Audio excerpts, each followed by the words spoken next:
నమస్కారం. వ్యూస్ ఛానల్కి స్వాగతం. తెలుగు సినిమాల్లో చాలామంది దర్శకులు మనకు తెలుసు. అయితే ఈ దర్శకుడికి ఉన్న ప్రత్యేకత ఏంటంటే, ఒక పక్కన కుటుంబ కథా చిత్రాలు తీస్తూ, మరో పక్కన సమాజ శ్రేయస్సు కోసం, సంఘంలో మార్పులు తీసుకురావడం కోసం కొన్ని రకాల చిత్రాలు తీశారు. ఆయనే ఆదుర్తి సుబ్బారావు గారు. మనకు అలా అండం కంటే కూడా మోగ మనసులో ఆదుర్తి సుబ్బారావు గారు అంటే వెంటనే మనకి అర్థమవుతుంది. ఈరోజు ఆదుర్తి సుబ్బారావు గారి అబ్బాయి సాయి భాస్కర్ గారితో వాళ్ళ నాన్నగారి ఇంట్లో ఎలా ఉండేవారు, ఇంటరాక్షన్ ఎలా ఉండేది అనే విషయాలను ఆయనతో మాట్లాడి తెలుసుకుందాం. నమస్తే అండి. నమస్కారం. నాన్నగారి గురించి, ఆయన చదువు, అసలు వాళ్ళు ఎంతమంది అన్నదమ్ములు, వాళ్ళ ఊరు, వాళ్ళ పేరెంట్స్. నాన్నగారు పుట్టింది రాజమండ్రి సైడ్. రాజమండ్రి ఏంటంటే దాని దగ్గర ఏదైనా చిన్న ఊరా? రాజమండ్రి అండి. యాక్చువల్లీ మాది కొమరగూరి పట్టణం అంటారు, కానీ నాకు అంత పెద్ద డీటెయిల్గా తెలియదు. మా తాతగారి పేరు సత్యన పంతులు గారు, ఆయన తహసీల్దార్. సో నాన్నగారికి ముగ్గురు తమ్ముళ్ళు, ఇద్దరు అక్కలు, ఒక చెల్లెలు. ముగ్గురు తమ్ముళ్ళు కూడా సినిమా ఇండస్ట్రీలో వచ్చారు ఈయన వెనకాలే. ఒకడు రచయిత అయ్యారు, ఆయన పేరు ఆదుర్తి నరసింహమూర్తి. ఆయన రచయిత, కొన్ని పిక్చర్లు చేశారు, రాశారు కూడా. ఇంకొక తమ్ముడు ఆదుర్తి రమణమూర్తి. అతను పూనా ఫిలిం ఇండస్ట్రీలో ఫోటోగ్రఫీ నేర్చుకుని గోల్డ్ మెడల్ కూడా వచ్చింది. కానీ ఆయనకి మరి బ్యాడ్ టైం ఏంటో తెలియదు, షైన్ అవ్వలేకపోయాడు. అండ్ ఏదో కొంచెం మానసిక ప్రాబ్లమ్స్ ఆయనకి, దాంతో ఆయన ఇండస్ట్రీలో ఎక్కువ ఉండలేదు. ఆఖరి తమ్ముడు నాన్నగారి దగ్గర అసిస్టెంట్ ఎడిటర్గా పనిచేసాడు. ఎడిటర్ అని పేరు కూడా పడింది, ఒక గాజులు ఇష్టాయి, మాయదారి మల్లిగాడు ఇలాంటి వాటికి పిక్చర్లకి. బట్ ఆయన కూడా ఎక్కువ షైన్ అవ్వలేదు, ఏదో కొన్ని బ్యాడ్ టైం. అదేలేండి, కలిసి రాలేదు. కలిసి రాకుండా కూడా చేసుకున్నాడు ఆయన. సో అది సొంత తప్పిదం అంటారా? అంతే, తప్పటడుగు లేసి. ఇంకా అక్క చెల్లెళ్ళు వాళ్ళ జీవితాలు వాళ్ళవి వేరు, అంత పెద్దగా తెలియదు. నాన్నగారు చదివింది రాజమండ్రిలోనే. ఆయన మ్యాథమెటిక్స్లో గోల్డ్ మెడల్ కూడా వచ్చింది. ఆయన బిఎస్సి. ఆయన తాతగారేమో ఆయన ఇండస్ట్రీలోకి వెళ్ళడం ఇష్టం లేదు. ఈయనకి చిన్నప్పటి నుంచి కెమెరా ఫోటోలు తీయడం చాలా సరదా. ఆయన దగ్గర ఒక డబ్బా కెమెరా ఒకటి ఉండేది, అది కూర్చుని ఫోటోలు దిగ్గోదారంతా పెట్టి. సో ఆ సినిమా సరదా అనేది ఆ నాటి నుంచి ఉండింది ఆయనకి. సో అది ఆయనతో పాటు ఆ కోరిక కూడా పెరిగింది. ఇంకా ఆయన చేయకుండా కలకత్తా వెళ్ళిపోయాడు. నేను తాతగారికి చెప్పకుండా, ఎవరికి చెప్పలేదు. కలకత్తా వెళ్ళిపోయి అక్కడి నుంచి ఆయన చిత్ర ప్రపంచంలో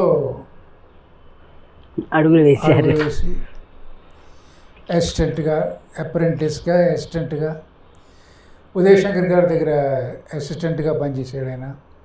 ఎడిటింగ్ శాఖలో కూడా పనిచేసాడు ఆయన. అలా చేసుకుంటూ వచ్చి చెన్నై వచ్చారు. చెన్నై వచ్చాక కేఎస్ ప్రకాష్ రావు గారి స్టూడియోలో ఎడిటింగ్ రూమ్లో పనిచేసేవారు ఈయన. ఆయనతో పాటు ఇంకో ఇద్దరు రాజమండ్రి పాత స్నేహితులు, ఒకడు ఎస్ భావనారాయణ, ఇంకోటి డిబి నారాయణ. ముగ్గురు కలిసి మనం ఎందుకు సినిమా చేయకూడదు అని పెట్టుబడి 100 రూపాయలతో మొదలెట్టారు. వాళ్ళిద్దరు కూడా మెడ్రాస్ వచ్చేసారు. వాళ్ళు ఆల్రెడీ మెడ్రాస్లో ఉన్నారు. వాళ్ళు కూడా ప్రకాష్ రావు గారి కంపెనీలో ప్రొడక్షన్ మేనేజర్గా పనిచేసేవాళ్ళు. సో ఇది సరే అనుకున్నారు. బైజుబావరా అని ఒక హిందీ సినిమా, అవునండి, దాన్ని ఆయన రైట్స్ తీసుకుని అమర సందేశం తొలి చిత్రం. దర్శకుడితో ఆయనకి చాలా మంచి పేరు వచ్చింది, కానీ సినిమా ఆడలేదు. అవును. ఆ టైంలోనే ప్యారలల్గా దొంగరాముడు ఫినిష్ అయ్యి దుగ్గుబాటి మాస్టర్రావు గారు నెక్స్ట్ పిక్చర్కి ఎవరిని పెడతాం, ఎవరైనా కుర్ర డైరెక్టర్లు ఎవరిని కావాలి అని నాగేశ్వరరావు గారు సజెస్ట్ చేశారు. ఎవరు సుబ్బారావు అంటే ఒక కొత్త డైరెక్టరు, సినిమా బాగా ఆడలేదు కానీ బాగా తీశాడండి అన్నాడు. పిలిపించారు, సినిమా చూశారు, పిలిపించారు, మాట్లాడుకున్నారు. అదే ఆయన first step into decent company Annapurna pictures, Thodikodallu, Mangalyabalam, అలా వరుసగా అన్నపూర్ణ పిక్చర్స్లో చాలా వాళ్ళ దాంట్లో ఫస్ట్ తీసింది ఏదండి అన్నపూర్ణ బ్యానర్లో? ఇది ఫస్ట్ తోడికోళ్ళు, ఓకే. తర్వాత మాంగళ్యబలం, అలా వరుస వెలుగునీళ్ళు, డాక్టర్ చక్రవర్తి, ఇద్దరు మిత్రులు, అక్కడి నుంచి ఈయన సొంత కంపెనీ మొదలెట్టి నాన్నగారు బాబు మూవీస్ అంటే. తమిళ్లో ఆయన తీసిన సినిమా కుముదం అది పెద్ద హిట్. దాన్ని తెలుగులో మంచి మనుషులు అని మొదలెట్టి ఈ సొంత కంపెనీలో ఫస్ట్ పిక్చర్ మంచి మనుషులు, ఆ తర్వాత మీ అందరికీ తెలిసిందే మూగ మనుషులు. దాంతో ఆయన మగటం లేని మహారాజులాగా చలనచిత్ర ప్రపంచంలో అప్పటికే మహారాజు, తర్వాత మగటం లేని మహారాజే గారు. అక్కడి నుంచి తిరుగులేదు.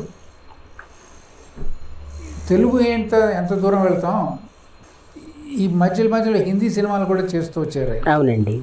మూగ మనుషులు మిలన్, అలాగే మస్తానా అని, తేనె మనుషులు డోలీ అని, ఇలా జ్వార్ బాట, రఖవాలా, ఈ సినిమాలన్నీ బాగా ఆడి ఈయనకి దర్శకుడిగా పేరు వచ్చింది. సరే మనకి పేరు వచ్చింది కదా అని చెప్పి సొంత సినిమా తీద్దాం అనుకున్నాం. సొంతంగా సినిమా తీసాం. దర్పణం, సునీల్ దత్, వైదారెమాన్. అది అది మలయాళంలో అగ్నిపుత్రి అని ఒక యాంటీ సోషల్ సబ్జెక్ట్, అంటే రీమ్యారింగ్, మళ్ళీ పెళ్ళి. రీమ్యారింగ్ అంటే తను చెడిపోయిన అమ్మాయిని మళ్ళీ పెళ్లి చేసుకుని తీసుకురావడం అనేది అప్పుడు మన హిందీ జనానికి నచ్చలే, ఫ్లాప్ అయిపోయింది, మొత్తం పోయింది. సరే ఇలా కాదు అని చెప్పి పూలరంగడు మళ్ళీ అది రైట్స్ తీసుకుని హిందీలో తీశారు. జీత్ ఆ సినిమా పేరు. అందులో రాజ్ కపూర్ గారి కొడుకు రణధీర్ కపూర్, తన భార్య బబిత. మేము సినిమా మొదలెట్టేటప్పుడు వాళ్ళిద్దరు ప్రేమించుకున్నారు. సినిమా మధ్యలో పెళ్ళి అయింది, తర్వాత ఆగిపోయింది. మళ్ళీ రాజ్ కపూర్ దగ్గరికి వెళ్ళి గోల పెట్టుకుంటే వాళ్ళని పిలిపించి ఇలా ఆపడం తప్పు కాదు, as a producer I can understand their difficulties అని చెప్పి వాళ్ళని మందలించి మళ్ళీ పంపించి సినిమా ఫినిష్. సినిమా అప్పటికి ఏంటంటే వీళ్ళ ఇద్దరి కాంబినేషన్ ఫ్లాప్ అయిపోయింది. అంతవరకు హిట్ అయింది. హిట్ అయిన కాంబినేషన్ ఇది, అందుకని మా నాన్నగారు బుక్ చేశారు. సినిమా ఫినిష్ అయ్యే టైంకి ఫ్లాప్. అప్పటికి రాజేష్ ఖన్నా టాప్ అయిపోయాడు. సో రాజేష్ ఖన్నా వచ్చి అడిగాడు కూడా, నేను చేస్తాను ఈ సినిమా, అదే వీళ్ళని బుక్ చేసేసుకున్నాను, ఐ కాంట్ అని. ఆయనంటే అప్పుడు ఇంకా హిట్ అవ్వలేదు. ఇది మా సినిమా ఫినిష్ అయ్యే టైంకి రాజేష్ ఖన్నా సూపర్ స్టార్ అయ్యాడు. వీళ్ళకి అడ్రస్ లేదు, మాకు అడ్రస్ లేదు. అది అక్కడి నుంచి చాలా అవస్థపడ్డాం. మళ్ళీ తెలుగు సినిమా తీద్దామని, అది మా మదర్ సజెషన్, మళ్ళీ తెలుగు తీద్దామండి అని చెప్పి ఆవిడ ఏదో ఒక లైన్ చెప్పింది. ఆ లైన్ డెవలప్ చేసి ఎవరి చేత రాయిద్దామని చెప్పి తన అక్కయ్య గారి కొడుకున్నాడు సత్యానంద్, అతను పిలిపించి నువ్వు ఇది రాయి డెవలప్ చేయకని వాళ్ళిద్దరు కూర్చొని డిస్కస్ చేసి కథ రాయేసి, అదే మాయదారి మల్లిగాడు. మాయదారి మల్లిగాడే గాజుల కృష్ణయ్య. ఈ లోపు క్షేత్రీయ షూటింగ్ స్టార్ట్ అయింది. ఈ గాజుల కృష్ణయ్య జరుగుతుండగా ఇంకా మాకు ప్రెషర్ ఫ్రమ్ అదర్ అంటే ఆ పోయిన హిందీ సినిమా తాలూకు ఈ ఫైనాన్సెస్ వాళ్ళ గొడవలు ఎక్కువైపోయాయి. ఈయనకి టెన్షన్ ఎక్కువైంది, హెల్త్ అప్సెట్ అయింది. ఆ క్షేత్రీయ షూటింగ్లోనే డౌన్ ఫాల్ అయిపోయారు ఆయన. అక్కడి నుంచి హాస్పిటల్లో చేర్పించాం, తిరిగి రాలే. కొంత భాగం వేరే వాళ్ళు డైరెక్ట్ చేసినట్టున్నారు కదా. ఈయన పోయాక ఆ క్షేత్రీయని సిఎస్ రావు గారి చేత చేయించి, సిఎస్ రావు గారు కంప్లీట్ చేసి నేను చేస్తాను కానీ ఒక కండిషన్ అన్నాడు. ఆ కండిషన్ ఏంటంటే ఎక్కడ ఆల్సుబారు పేరు ఉండకూడదు, మొత్తం సిఎస్ రావు అని ఉండాలి. అట్లా ఎట్లా అసలు ఒప్పుకొని చేశారు, అయిపోయింది. రిలీజ్ అయ్యి ఇప్పుడు టైటిల్స్లో చూడండి, దర్శకుడు సిఎస్ రావు అనే ఉంటుంది. వాళ్ళు వద్దన్నారు, ఆయన వద్దన్నట్టే వీళ్ళు ఒప్పుకున్నారు. ఈయన అటు నుంచి అటే పైకి వెళ్ళిపోయారు. పైనుంచి డైరెక్షన్ చేస్తున్నారు, మమ్మల్ని ఇలా చూసుకుంటున్నారు. అంతేగాని ఇంకా ఆయన గురించి పెద్దగా, ఆయన గురించి ఇంట్లో ఎలా ఉండేవారు అంటే ఇంకొకటి అడుగుదాం అనుకున్నాను. ఇప్పుడు మ్యారేజ్ అయింది, లవ్ మ్యారేజ్ అండి, అరేంజ్డ్ మ్యారేజ్? మీ అమ్మగారు ఎక్కడి నుంచి వచ్చారు? మా మదర్ది బందర్ అండి. మా తాతగారు ఆయుర్వేద డాక్టర్ మరిపాటి హనుమంతరావు గారు.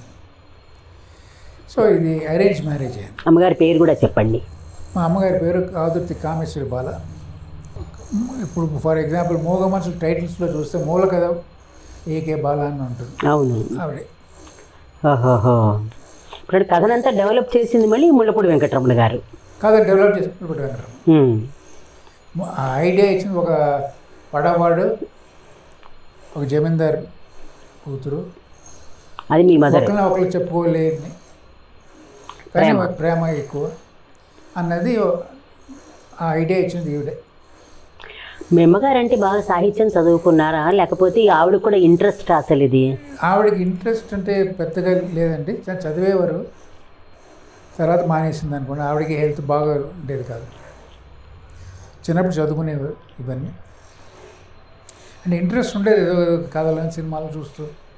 ఎప్పుడైనా ఈయన సినిమాల్లో ఇన్వాల్వ్ అవుతూ ఉండేవారు? ఇప్పుడు ఈ కథలాగే ఫ్లాప్ అయినప్పుడు కానీ హిట్ అయినప్పుడు కానీ సంతోషం కానీ బాధ కానీ ఇంట్లో ఎప్పుడు ఆవిడ వ్యక్తపరిచేవారా?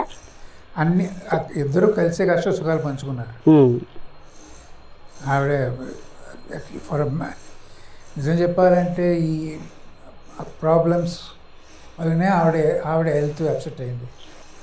ఆవిడ క్యాన్సర్ రావడం అది ఎలా అయితే వాళ్ళిద్దరూ అలా. కానీ ఎట్టి బస్సులో ఎప్పుడు కూడా ఏ కష్టం కూడా నాకు తెలియనివ్వలేదు. పిల్లలకి అసలు మీరు ఎంతమంది పిల్లలు నాన్నగారికి? నేను ఒకనే, ఒక అబ్బాయి. ఓకే. ఎవరు లేరు ఇంకా, నేనే. సో ఒకడే కాబట్టి వాడికి ఎందుకు కష్టాలు చెప్పడం అని చెప్పలేదు.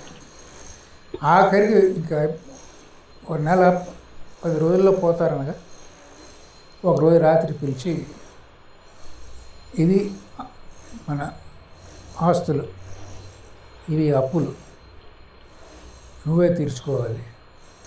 నా పెళ్ళి మా నాన్నగారు చూడలేదు, నీ పెళ్ళి కూడా నేను చూడను. మదర్ ఉన్నారా మరి?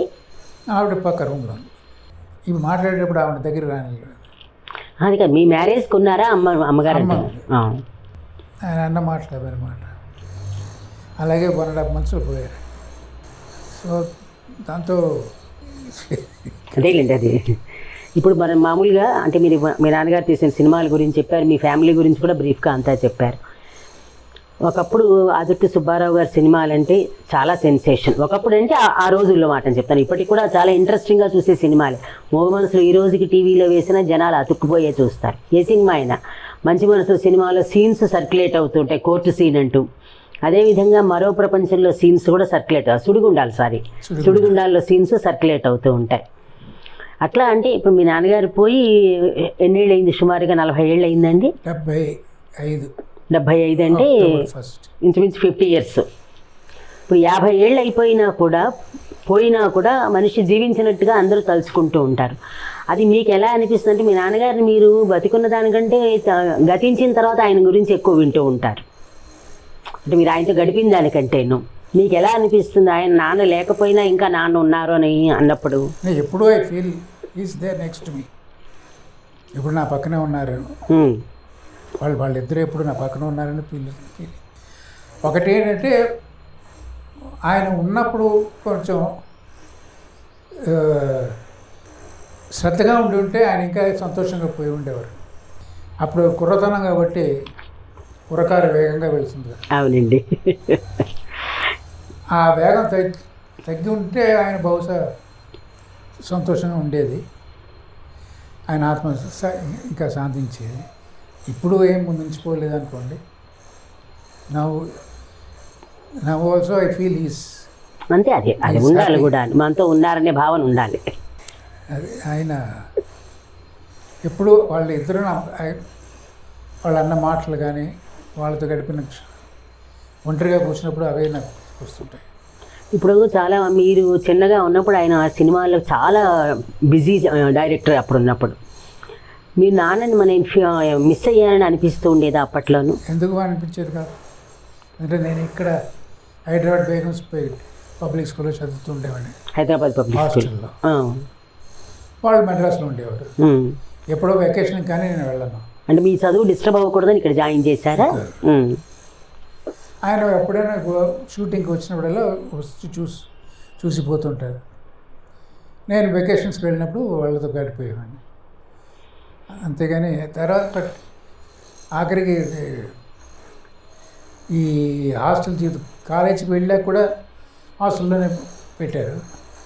తట్టుకోలేకపోయాను. ఆయన చదివే వద్దని చెప్పి వెళ్ళిపోయి ఆయన దగ్గర చేరిపోయా.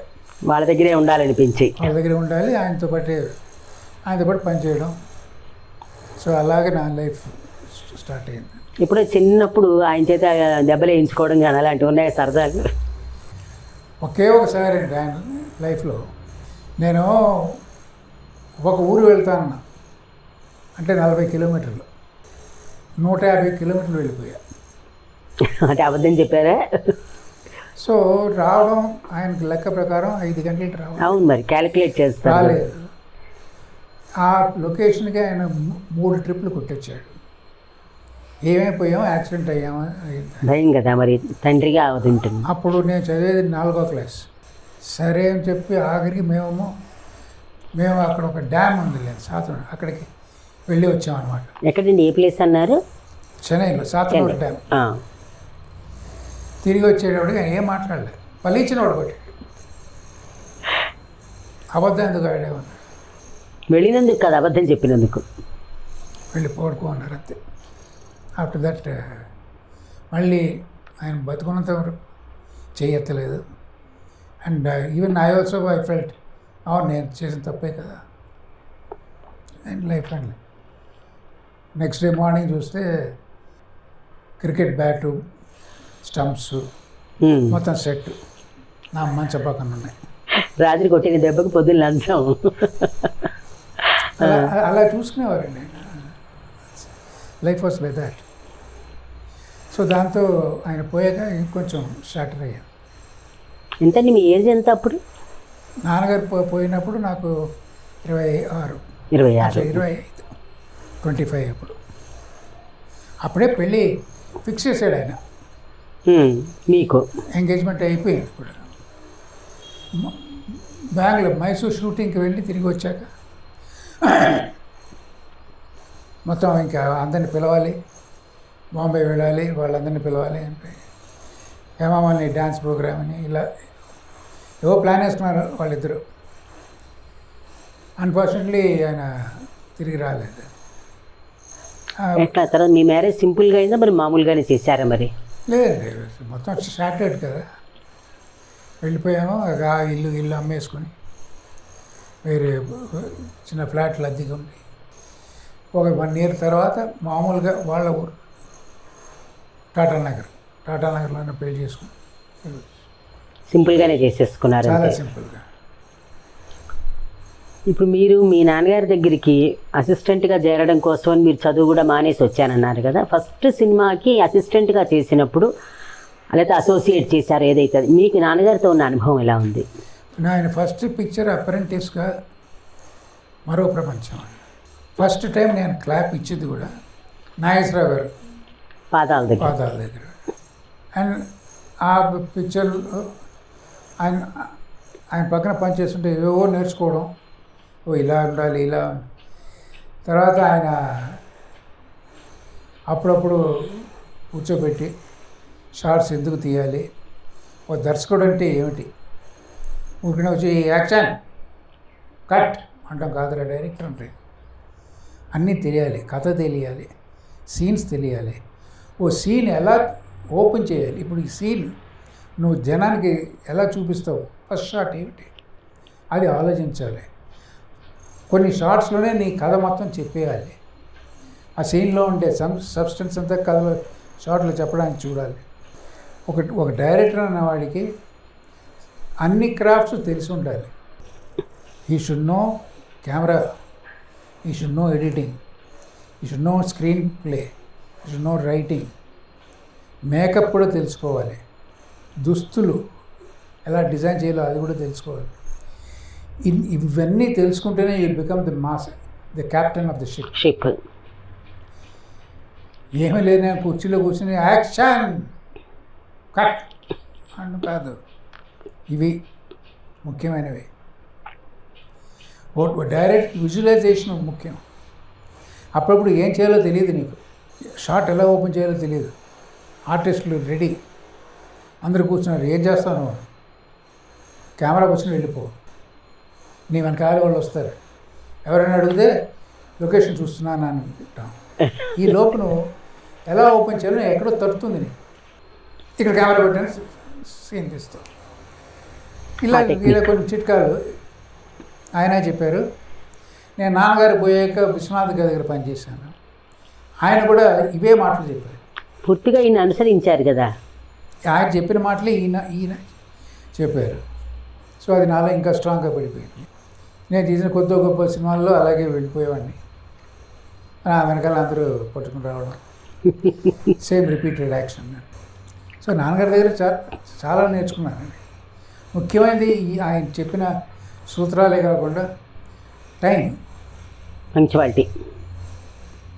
ఒక నిమిషం ముందు ఉండు, ఒక నిమిషం లేట్ అవ్వక. నీ కోసం వాళ్ళు వెయిట్ చేయకూడదు, నువ్వు వాళ్ళ కోసం వెయిట్ చేయి, పర్వాలేదు. That will become a plus point for you. ఇవన్నీ అలా శాసనాలు ఫెవికాల్ వేసి బిగుసుకుపోయే మైండ్లో.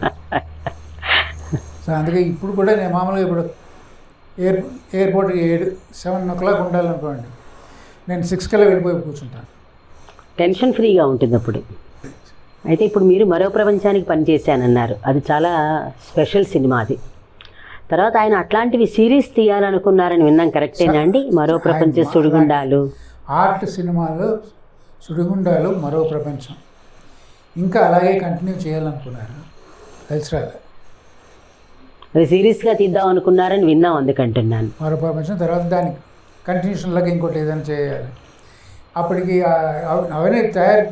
ఎన్ఆర్ నంది ఆయన ట్రై చేశాడు కూడా, బట్ ఆయన పోయాడు, బ్రెయిన్ హ్యామరేజ్. అంటే మీరు ఎప్పుడైనా నాన్నగారి సినిమాలు ఇట్లాంటివి కంటిన్యూ చేద్దామని ఎప్పుడైనా అనుకున్నారా? మీరు ప్రయత్నం చేశారా? బజారు బిడ్డలని ఒక కథ కూడా రాసుకున్నాను, అది నాన్నగారికి కూడా చెప్పాను, ఆయన ఒప్పుకున్నారు. ఆయన కొన్ని సజెషన్స్ కూడా ఇచ్చారు. నేను బెంగళూరు నుంచి వచ్చాక మొదలెడతాను రా పిక్చర్ అన్నాడు ఆయన. ఇంకా రాలేదు, రావాలి బెంగళూరు నుంచి, వస్తే అప్పుడు మొదలవుతుంది. మీకు కూడా గోదావరి జిల్లా వాళ్ళ హాస్యం వెటకారం ఉంది మీ దగ్గర కూడా. అంటే అదే కదా, నరాల్లో సెల్యులాయిడ్ ఉంది, గోదావరి నీరు ఉంది, ఉండాలండి. అది ఆ నేటివిటీ ఉండాలి కదా, పోకూడదు మళ్ళీ. అది ఆర్ట్ ఫిల్మ్ చాలా, ఆయన సజెషన్స్ కూడా చాలా ఉన్నాయి అందులో. అది మొత్తం కథ కూడా రాసి డైలాగ్స్ సహా రాసి పెట్టుకున్నాను, బట్ మొత్తం అంతా కానీ తీయలేకపోయారు. అది ఇప్పుడు ఆ ఫైల్ కూడా ఎక్కడ ఉందో తెలియదు. అలాగే 2 కథలు ఆయన నేను కూర్చొని రాసుకున్నాను. ఒకటి ఇది ఆర్ట్ ఫిలిం, ఒకటి ఒక సోషల్ డ్రామా లాంటిది ఆయన సజెషన్తోనే. బట్ అవన్నీ తెరకెక్కలే, కాగితాల మీదనే ఉండిపోయాయి. ఇంకా ఈ వయసులోనే వెళ్ళి ఇప్పుడు ఇంకా అనవసరం, ఇప్పుడు అసలు సూట్ అవ్వదు కూడా ఇప్పుడు మీకు అసలు. టాటా బాబాయ్ అంటారు, అందుకని అది సంగతి. ఇప్పుడు జనరల్గా ఆదుర్తి సుబ్బారావు గారు అంటే స్టార్ డైరెక్టర్. మామూలుగా సినిమాల్లో కొన్ని ఫీల్డ్స్లో అంట స్టార్ డైరెక్టర్స్ కానీ స్టార్ హీరోస్ కానీ ఉన్నప్పుడు వాళ్ళ పిల్లలు కూడా అక్కడ ఫ్లరిష్ అవుతూ ఉంటారు. అంటే కారణాలు ఏమనేది మీరు చెప్పాలి, మాకు తెలియవు. కానీ అట్లా మీరు నాన్నగారు ఉండి కూడా మీరు ఎందుకు బాగా ఇదవ్వలేకపోయారు? నాన్నగారు ఉన్నప్పుడు నాన్నగారేమో నన్ను ఎక్కువ కష్టపడినలేదు. ఓకే, నేను చూసుకుంటానులే అని అన్నా. నేనే చూసుకోవడం అని. ఒకవేళ నేను కే విశ్వనాథ్ దగ్గర జీవన్ జ్యోతికి పనిచేస్తున్నప్పుడు సడన్గా పిలిపించేసేవారు, అక్కడ నువ్వు వచ్చేయమని, అవుట్డోర్ లొకేషన్కి వెళ్తున్నావు అక్కడికి. ఇలాగా ఎక్కువ కాన్సన్ట్రేషన్ నాకు ఇవ్వలేదు. అంటే ఇంకోటి ఆయన దృష్టిలో చిన్నపిల్లలాగానే ఉండాలి అని ఫైనల్గా ఆయన రియలైజ్ అయ్యి, లేదు వీడికి ఒక ఇది మొదలెట్టాలి, సినిమా మొదలెట్టి స్టార్ట్ చేసి ఇస్తే బాడీ వెళ్తాడని చెప్పి ఆయన డిసైడ్ చేశారు, కానీ ఆయన వేరే డిసిషన్ పెట్టాడు పైన. దాంతో మొత్తం అప్సెట్ అయిపోయాను. లేకపోతే అట్లీస్ట్ 1 సంవత్సరం ఉన్నా కూడా అన్నీ జరిగాయి, సెట్ అయ్యేది కాస్త. అన్నీ జరిగి ఉండేవి. అంటే ఇప్పుడు ఆయన పోయిన తర్వాత, అంటే మేము అవుట్ ఆఫ్ ఇదే తెలియక అడుగుతున్నాం, అంత డైరెక్టర్ వెళ్ళిపోయిన తర్వాత మీ వాళ్ళ అబ్బాయి అని మీకు ఒక ప్రయారిటీ ఇవ్వడం అది ఉంటుందా అండి? అది సినిమా ఫీల్డ్ అలా జరగదా? అండ్ సినిమా ఫీల్డ్లో అది ఉన్నవాడికి జరుగుతుంది, లేనివాడికి జరగదు. మ్యాక్సిమం ఏం చేస్తారు, కనిపించే very good, how are you, fine, వస్తాను, టైం అయింది, అంతే.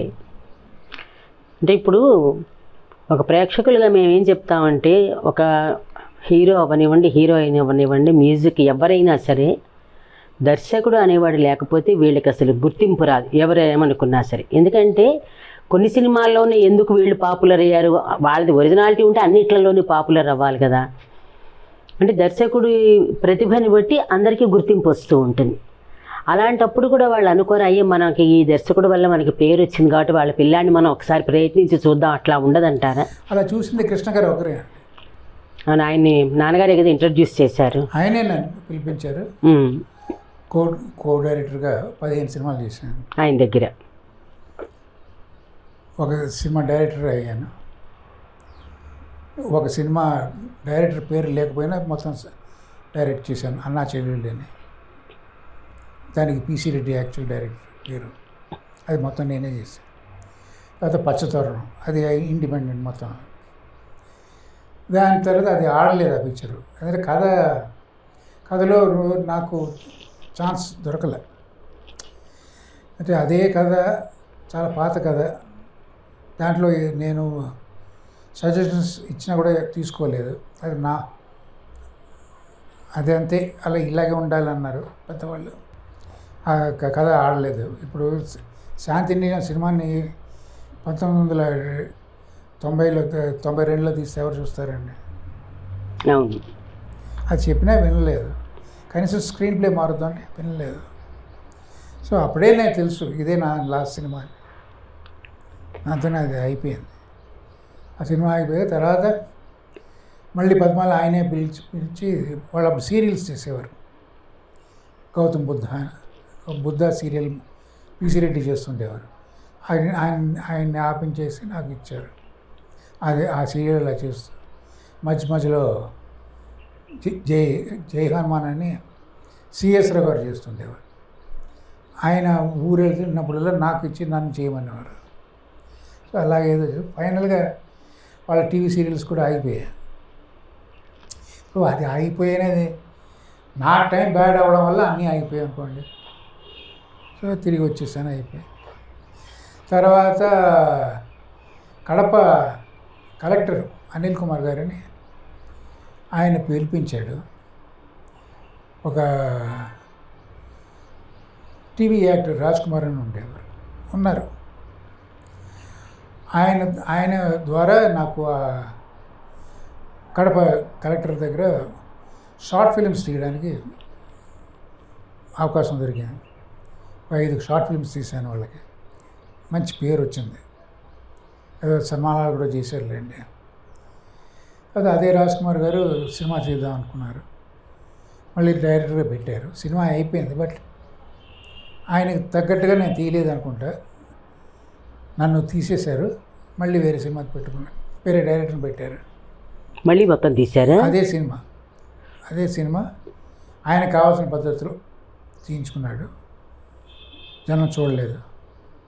నేను ముందే చెప్పాను, ఈ సబ్జెక్టు చూడరు ఎవరని. నేను లేదు నాకు కావాల్సిన సబ్జెక్ట్ అన్నారు. సరే అన్నాం, చేసి ఇచ్చాను. బట్ వాళ్ళకి నచ్చలేదు నా బ్యాడ్ టైం, వాళ్ళ గుడ్ టైం. నన్ను తోసేశారు. అయిపోయింది. నేను గుడ్ బై చెప్పి వచ్చేసాను. ఆఫ్టర్ దట్ ఇంకా మా అబ్బాయి వెంటనే ఏమాకర్లేదు, ఆయన మానుకోండి చాలు, ఇంకా మీరు తిరిగింది, ఇంట్లో కూర్చోండి, నేను చూసుకుంటా. ఇవాళ కూడా వాడే మమ్మల్ని చూసుకుంటున్నాడు. వాడు అమెరికాలో ఉన్నాడు. Is taking care. ఇక్కడ ఓన్లీ సన్. ఒక డాటర్ ఉంది. డాటర్ చెన్నైలో ఉంటుంది. సో వీళ్ళే చూసుకుంటారు నన్ను, మమ్మల్ని ఏదైనా వాళ్ళిద్దరు చూసుకోవడం. Where living other. మీరు ఒకసారి ఎక్కడో మాట్లాడుతూ నేను చేసుకున్న తప్పిదం వల్ల కూడా నాకు కొన్ని సినిమాలు పోయాయని మీ స్వయంగా చెప్పారు. అవును. అంటే ఎట్లా మీరు ఏం తప్పు మీకు తెలియక చేసుకున్నారా, తెలిసి చేశారా, ఎట్లా జరిగింది? కొన్ని అలవాట్లు ఆ రోజుల్లో ఉంటాయి కదండి. ఆ అలవాటు మానేసి నాకు 94 మానక ముందు కొంతమంది ఇంకా వాడు అదే అలవాటు అనుకున్నారు. మానేశాను ముర్రు అన్నా కూడా సినిమా ఇవ్వలేదు. దాంతో కొంచెం ఇరిటేషన్ వచ్చేసాను.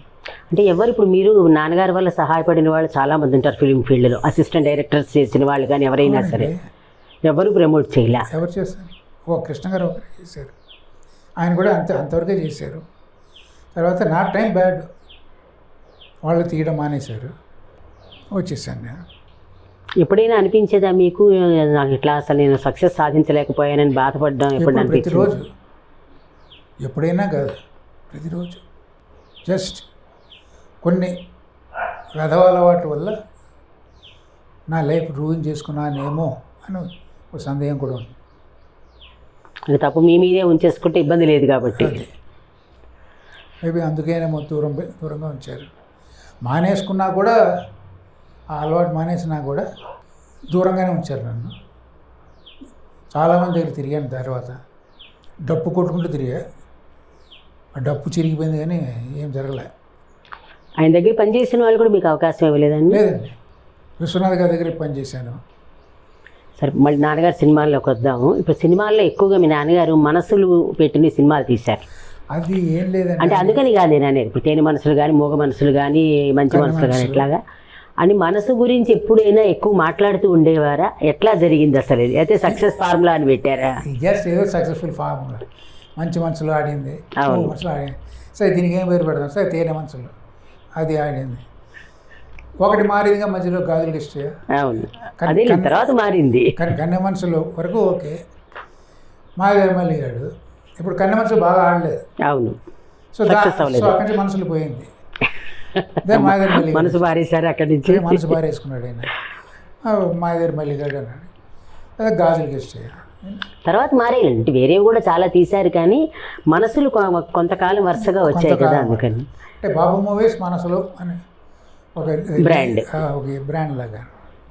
తర్వాత ఎక్కువగా నాన్నగారు ఆత్రేయ గారి చేత రాయించుకునేవారు. కాంబినేషన్ ఎట్లా ఉండేదంటే మాకు తెలిసినంత వరకు ఆదుర్తి సుబ్బారావు గారు, కేవి మహాదేవన్ గారు, ఆత్రేయ గారు. ఆర్టిస్టుల్లో ఇంచుమించుగా సావిత్రి గారు, నాగేశ్వరరావు గారు, ఇవి వీళ్ళకి ఇంచుమించుగా ఒక టీంలా ఉండేది. ఆత్రేయ గారు ఎప్పుడైనా మీ ఇంటికి రావడం, ఆయనతో అనుబంధం ఎలా అని మీకు ఐడియా ఉందా కొంచెం? ఆత్రేయ గారు ఎప్పుడు మా ఇంటికి వచ్చేవారు కాదు. ఇప్పుడేం చాలా రేర్గా ఏదైనా ఫంక్షన్ ఉంటే, బట్ అంత ఎక్కువ రెగ్యులర్గా రారు ఆయన. అంటే ఆయన అందరికీ రాయడానికే టైం దొరకదు. అవును, రాయకుండా ఏడిపిస్తారంట కదా. సో ఇలా నిద్రపోతూ ఉంటాడు, ఎవరో రాద్దాం ఏమైనా పడుకుంటాడు ఆయన ఈజ్ ఏ జీనియస్. ఎప్పుడు జీనియస్కి ఏదో ఒక ఇది ఉంటుంది, బలహీనత ఉంటుంది, ఏదో ఒకటి, నిద్ర ఏదో ఒకటి. రిలాక్స్గా ఉంటాడు ఆయన. సో ఆయన ఆ ప్రొడ్యూసర్ని తప్పించుకునే క్రమంలోనే తిరుగుతుంటాడు. వాళ్ళకి దొరకకుండా వాళ్ళకి పనులకు చెప్పి, వచ్చావా రైట్, వెళ్ళి ఒక 4 ఇడ్లీలు పట్టరా, వాడు వెళ్ళిపోతాడు. సో వాడు వచ్చేలోపు కుదిరితే టకటకటని ఆ అసిస్టెంట్ పిలిచి రాసి ఇచ్చేయమంటారు. కుదరలేదనుకో, రేపు రాద్దాం, ఖచ్చితంగా నువ్వు పొద్దున్న రాసి. పొద్దున వచ్చేటప్పుడు ఈయన ఉండడు, ఏ బీచ్లోనే కూర్చుంటాడు అలా. బట్ ఈ was very nice person, perfect Jan. ఎందుకంటే ఇప్పుడు ఈ రోజు కూడా మూగ మనసుల పాటలు ఆల్ టైమ్ హిట్స్లో ఒక ఫిలాసఫీ చెప్పడం కోసమైనా, లేదు ఒక జానపదంలాగా అయినా, అవి ఇక్కడే హైదరాబాద్లో హోటల్ రూమ్లో పెట్టేసి కూర్చున్నారు, తలుపులు ఇచ్చారా. ఒక 15-20 రోజులు మా నాన్నగారు, ఆత్రేయ గారు, అదే మహాదేవన్ గారు కూర్చొని పాటలు అయ్యేంతవరకు తలుపు తెరవలేదు. 15 రోజులు ఇదే పని. మసాలా దోశ అవన్నీ తెచ్చుకోవడం, తినడం, సుష్టిగా భోజనం చేయడం, రాయడం, అది మన హ్యాబిట్స్లో. తాజ్మహల్ హోటల్ అందులో ఉండేవారు. అట్లాగే ఆయన పట్టుకుని రాయించిన పాటలు అన్నమాట. ఎట్లా మీకంటే ఇప్పుడు మహాదేవన్ గారితో వాళ్ళతోటి కానీ ఈయన ఇలా కావాలి మ్యూజిక్ అని చెప్పేవారా అండి? వాళ్ళంతటా వాళ్ళు చేసి ఇచ్చేవారు? అసలు ఎప్పుడు ప్రస్తావించేవారా ఇంట్లో? ఏం కావాలో ఆయన చెప్పేసేవారండి. ఈయనకి ఏం కావాలో వాళ్ళకి తెలుసు అండి. అది ఆ రోజుల్లో ఉండే coordination, the understanding between the technicians, music director and the director beginning set అయిపోయేది. ఈయన కథ చెప్పేటప్పుడే అయిపోతుంది, వాళ్ళకి తెలిసిపోతుంది ఏం టైప్ సాంగ్స్ కావాలి అని. అండ్ కంపోజింగ్లో కూర్చునే వాళ్ళు ఇద్దరు కూడా ఏవో ఆయన చెప్పేవారు. ఈయన నచ్చలేదంటే కొంచెం మార్చమని అయిపోయింది. అంటే నాన్నగారు సంగీతం నేర్చుకున్నారా? కానీ ఇక అవగాహన ఉంది. చెవులకి ఇంపుగా ఉండాలి. ఇప్పుడు అదే అలవాటు విశ్వనాథ్ గారు కూడా మీ నాన్నగారి దగ్గర నుంచి నేర్చుకున్నది. ఆయన కూడా మహాదేవన్ గారినే కంటిన్యూ చేశారు. రైటర్ మాత్రం వేటూరి గారు మారారు ఎక్కువ. ఆత్రేయతో పడలేడు ఆయన. మీ నాన్నగారు ఎలా పడగలిగారంటారు? ఆయన వదిలేసేవారు. అంటే ఆత్రేయ గారికి నాన్నగారు అంటే ఒక సాఫ్ట్ కార్నర్ ఎక్కువ. సో ఆయన కోసం ఒక రోజు లేట్ అయినా రాసి ఇచ్చేవారు. అలా కుదిరేది వాళ్ళిద్దరికీ. ఇప్పుడు 2 రకాల సినిమాలు అనుకున్నాం మనం. మీరు ఎక్కువగా ఏవి ఇష్టపడ్డారండి దాంట్లో? ఒకటేమో సంఘ సంస్కరణ, ఒకటేమో కుటుంబానికి అందరికీ నచ్చే సినిమాలు. అది అవసరమే, ఇది అవసరమే. మీరు ఎక్కువ ఇష్టపడినవి ఏవి వాటిలో? నేను టు వెరీ ఫ్రాంక్, చిన్నప్పటి నుంచి I was fan of Jean Luc, Godard, Polanski. So art film అంటే నాకు చాలా ఇష్టం. మృణాల్ సేన్, సత్యజిత్ రే గారు, అలాంటి సినిమాలు నాకు చాలా ఇష్టం. అందుకే ఆయనకి నేను చెప్పిన కథ కూడా బజారు బిడ్డలు అనేది ఆర్ట్ అయిపోయాయి. ఫ్యామిలీ స్టోరీస్ అంటారా, ఐ రియలీ లవ్ దమ్.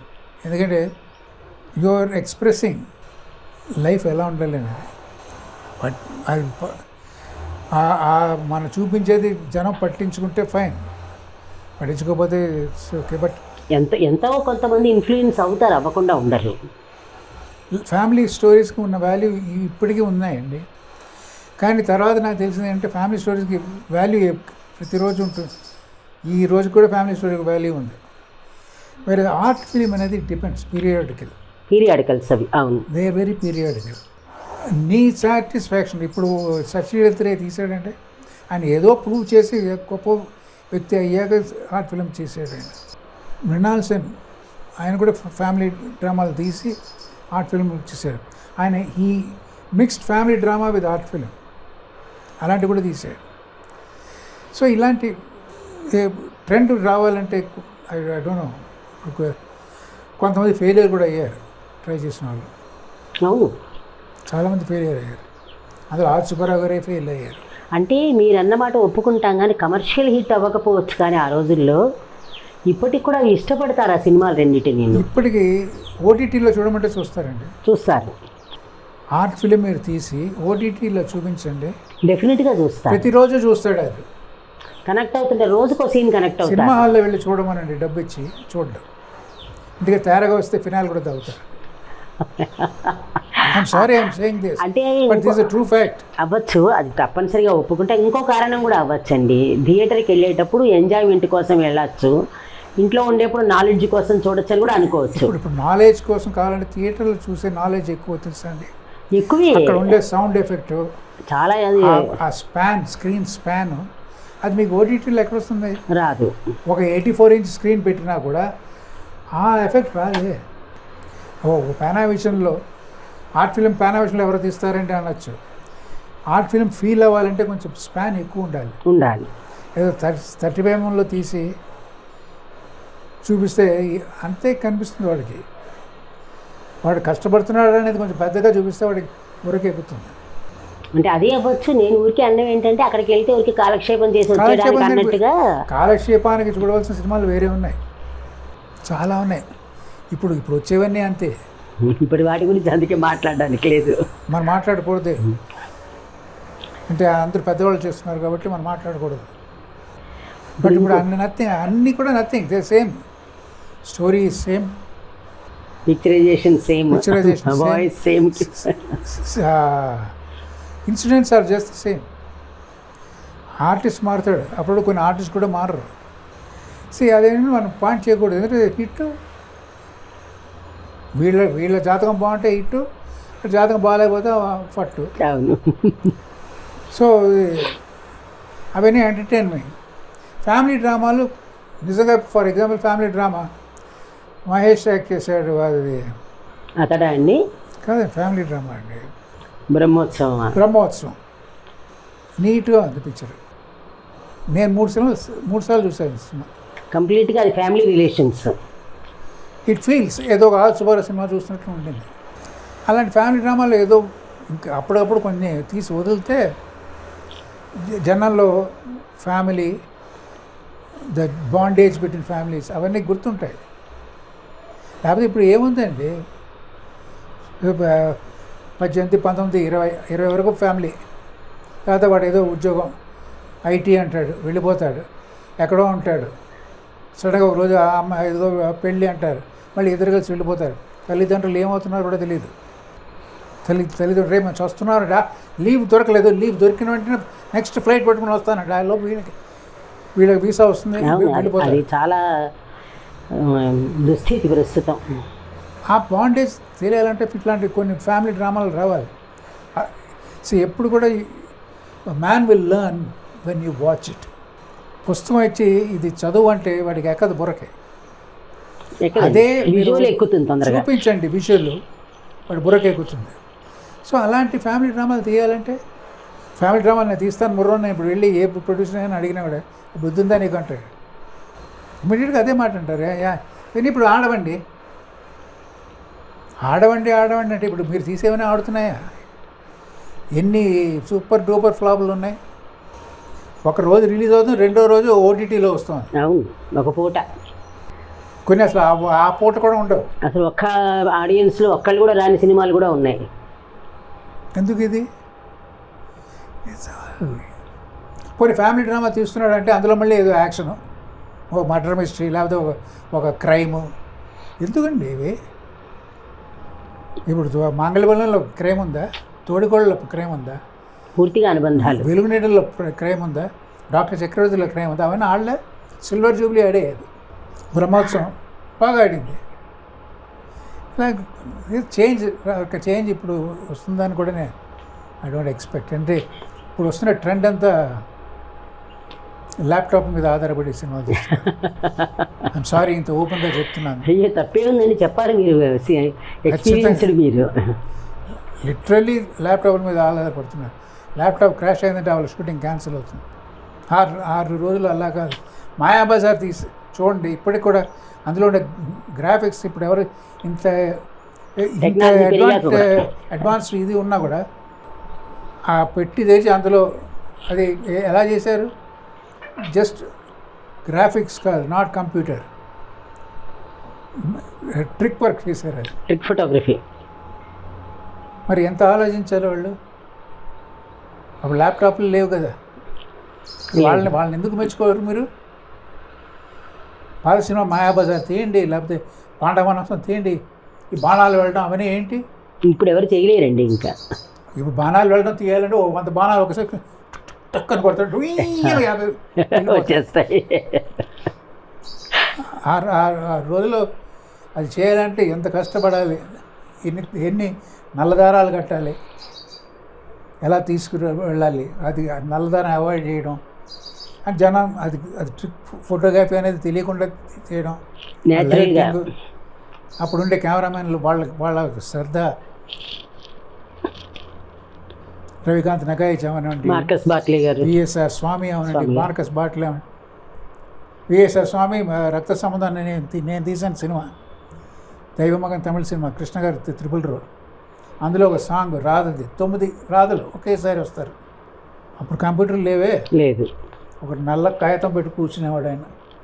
ఇది మూసి అమ్మ రాధ ఇక్కడ ఒక రథ, మరి ఇది మోస్తాడు, ఎర్ర రంగు రాధ మోస్తాడు, బ్లూ రంగు రాధ, ఇలా ఒక రోజంతా ఒక షాట్ తీసాం, అంత కష్టపడి. సో ఆ ట్రెండ్ ఇప్పుడు రాదండి, ఎందుకంటే అలవాటు అయిపోయారు. టప టప టప టమా ఎంటర్ డ్రాప్ కట్, ఏదో వచ్చిందా కట్ ఆల్టర్ వేస్ట్, లేకపోతే అయిపోయింది. ఇప్పుడు టెక్నాలజీ పెరిగినట్లు మీరు సినిమాలు తీస్తున్నారు, మళ్ళీ అవే కథలు కదండి. ఇప్పుడు జేమ్స్ కెమెరాన్ తీశాడు అవతార్, టెక్నాలజీ సృష్టించాడు తన సబ్జెక్ట్కి. అవును. లిటరలీ ఆ టెక్నాలజీ తను సృష్టించి సినిమా తీశాడు. అవతార్ 2-3 సంవత్సరాలు ఆగిపోయింది కూడా, ఎందుకంటే తను అనుకున్న టెక్నాలజీ రాలేదు. ఇది ఇప్పుడుది. దాని ముందు ఆల్ఫ్రెడ్ హిచ్కాక్ గారు వర్టిగో అనే సినిమా తీశాడు. వర్టిగో అంటే ఏంటి? తల తిరగడం. తలగంటే ఇలా తిరగడం కాదు, బాడీ స్ట్రైట్గా ఉంటుంది, ఏదో విజువల్ వెనక్కి వెళ్తుంది. ఆ ఎఫెక్ట్ కెమెరాలో తీసుకురావాలి. ఎలా తీసుకొస్తాడు ఆయన ఆడియన్స్ చూపించడం? జూమ్ లెన్స్ తయారు చేయించాడు. అప్పుడు టెక్నీషియన్స్ని పిలిచి జూమ్ లెన్స్ అనేది తయారు చేయమని చెప్పి ఎలా చేయాలో చేసి దానికి ఇంచుమించు 7 months 8 months ఆగి ఒక్క షాట్ మళ్ళీ వచ్చి కెమెరా వచ్చాక ట్రాలీ వేసి ట్రాలీ ఫార్వర్డ్ జూమ్ బ్యాక్ అన్నాడు. అప్పుడు మీకు ఆ ఎఫెక్ట్ వస్తుంది. అంత ఆలోచించాడు ఆయన ఆల్ఫ్రెడ్ హిచ్కాక్. ఇప్పుడు టు బి వెరీ ఫ్రాంక్ అండి, కొంతమందికి ట్రాలీ షాట్ ఎందుకు తీయాలో తెలియదు, జూమ్ షాట్ ఎందుకు తీయాలో తెలియదు. జూమ్ ఎందుకు? ఆడియన్స్ని సబ్జెక్ట్ దగ్గర తీసుకెళ్ళడానికి జూమ్. మనం ఆడియన్స్ దగ్గరికి మనం ఆడియన్స్ దగ్గరికి రావాలంటే ట్రాలీ వేస్తే అలా వెళ్తాం. జూమ్ అంటే సో యు ఆర్ గోయింగ్. ఇది ఆవిడ వస్తుంది. These are all basic knowledge. ఇది మా ఫాదర్ నేర్పారు నాకు. ఇంత ఎందుకు చెప్తున్నానంటే ఆయన నేర్పినవి ఇవి. That's it. No more pen. ఇలాగా డాక్టర్ చక్రవర్తి సినిమాలోకి వస్తే కనుక గీతాంజలి గారు అంతవరకు అసలు ఇలాంటి రోల్ చేయలేదు. చాలా స్పెషల్ మేకప్ను స్పెషల్గా చూపించారు. ఎప్పుడైనా ఈ సినిమాలో షూటింగ్లు అలాంటి విషయాలంటే ఈ మేకప్ల విషయాలు ఎప్పుడైనా ఇంటి దగ్గర మాట్లాడేవారా? లేదండి. పోనీ మీరు అబ్జర్వ్ చేస్తుంటారు కదా డాక్టర్ చక్రవర్తిలో. ఆయన ఫస్ట్ చెప్పేస్తాడు, మేకప్ ఆయన పిలిచి ఇలా ఇలా కావాలన్నారు, అయిపోయింది. ఎందుకంటే ప్రతి హీరోయిన్ని స్పెషల్గా చూపిస్తారు ఆయన. కొంతమందిని కొన్ని సబ్జెక్ట్కి తగ్గట్టు నార్మల్గా. ఫర్ ఎగ్జాంపుల్ వెలుగునీళ్ళలో సావిత్రి గారు అలా పడి ఉంటారు. అవును. మంచి ఒక ఈ కోనలోంచి నీటి బొట్లు అలా వస్తుంది, నీళ్ళు వస్తుంది. అన్నీ ఈయన దగ్గరుండి చేయించు కరెక్ట్గా డ్రాప్స్. ఆవిడ ఒక ఆర్టిస్ట్, మహానటి. పలానా డైలాగులు మీరు కంట తడి పెట్టాలండి, కన్నీళ్ళు బయటికి రావాలంటే ఆ డైలాగులు బయటకు వస్తాయి. గ్లిసరిన్ వేసుకోవద్దు, ఏం ఉండదు. అలా ప్రిపేర్ అవుతుంది. మీరు అన్న చోట టప్పని కన్నీళ్ళకి వస్తాయి. God's gift. ఆ టాలెంట్ ఎవరికి రాదు. మీ ఫ్యామిలీతో ఎలా ఉండేది ఆవిడకి? చాలా దగ్గర. మా మదరు ఆవిడ చాలా మంచి ఫ్రెండ్స్. ఒకసారి ఆవిడ బంగారు పట్టీలు కొనుక్కొచ్చింది. బంగారు పట్టీలు కాళ్ళకి వేసుకుని తిరిగి వచ్చింది. వచ్చి బాలం గారు బంగారు పట్టీలు కొనుక్కున్నాను. వెంటనే తీసేయాలి. బంగారం అంటే మహాలక్ష్మి, కాళ్ళకి పెట్టుకోకూడదమ్మా. సంవత్సరం తిరగకుండానే మెల్లిమెల్లిగా ఆస్తులు పోయి, లిటరలీ సంవత్సరం అయ్యే లోపు అయిపోయింది మొత్తం ఆవిడ చరిత్ర. మరి ఏమంటారు? ఆవిడ అట్లా డౌన్ఫాల్ అవుతున్నప్పుడు మీ అమ్మగారికి ఎట్లా అనిపించేదండి? చెప్పారు ఆవిడ ఫస్ట్ డౌన్ఫాల్ ఆ పెళ్లితో. అవును. అది వద్దని అందరూ పెద్దవాళ్ళు అందరూ, నాన్నగారు కూడా చెప్పారు. అప్పుడు ఇండస్ట్రీలో ఉన్న వాళ్ళందరూ చెప్పారు, నాగేశ్వరరావు గారు అని నాన్నగారు అని అందరూ చెప్పారు వద్దని. వినలే. వాడు వేసాడు గేలం, పడిపోయింది చేప. ఇవన్నీ. బట్ ఆవిడ she was a very good friend. ఇంట్లో ఏ ఫంక్షన్ ఉన్నా, పూజ ఉన్నా ముందు వచ్చేది ఆవిడే. షూటింగ్ అయిపోయినట్టే వచ్చేసి, రాలేకపోతే ముందుగానే చెప్పేసి వెళ్ళిపోయేది. రాలేనండి అని. మంచి ఫ్రెండ్. పక్కనే కదా ఇల్లు. ఒక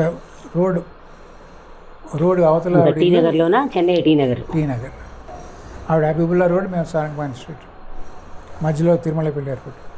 తర్వాత ఇప్పుడు మీ నాన్నగారు ఎస్వి రంగారావు గారితో కూడా చేశారు. ఆ రంగారావు గారితో చేసినప్పుడు ఎట్లా ఉండేది అయినా చెప్పేవారు? అసలు ఎట్లా ఉండేది వాళ్ళిద్దరి మధ్యన స్నేహం? ఎస్వి రంగారావు గారితో పెద్దగా ఆయన అంటే తోడుకోడలుగా చేశారు కదా. అవునండి. ఒకసారి సీన్ చెప్తే చాలా, ఆయనకి ఏం డైరెక్టర్కి ఏం కావాలో ఆయన శుభ్రంగా ఇస్తాడు. ఆయనకే తెలుసు. దానికంటే ఎక్కువ ఇస్తాడు కూడా. Is another great actors. ముగ్గురు గొప్ప ఆర్టిస్టులు అండి. రంగారావు గారు, కన్నాంబ గారు, సావిత్రి గారు, తమిళంలో శివాజీ గారు, ఈ నలుగురు కలిసి ఒక ఫ్రేమ్లో ఉన్నారు. పడికాద మీదే ఒక చేయి ఇలాంటి క్యారెక్టర్ రామారావు గారు కూడా చేశారు.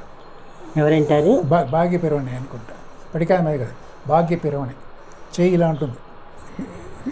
కలిసి ఉంటే కలదు సుఖము. అది తమిళ వర్షన్.